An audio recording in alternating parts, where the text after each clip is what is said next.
We lay our future in thy hands. The construction of the laboratory cost $500,000 US. 1, 2,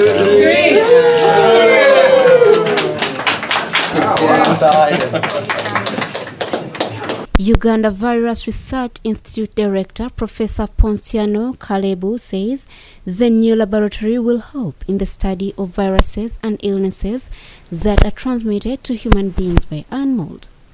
Infections, especially infections that transmitted or move from animals to humans, is very, very important.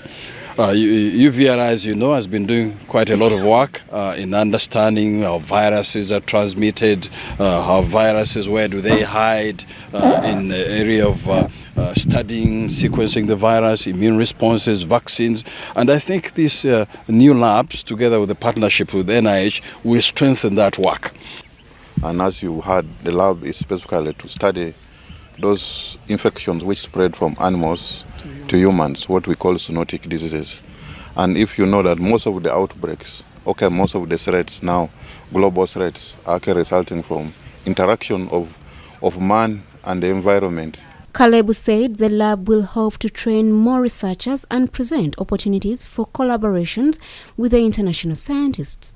This is going to add on to understanding diseases. As you know, viral diseases are a threat to the human race. So I think predicting them, discovery, understanding those viruses that we have, how they cause disease, how we can prevent them, how we can develop vaccines or drugs will be very important. And that is going to be one of the aims, some of the aims of this partnership and the lab.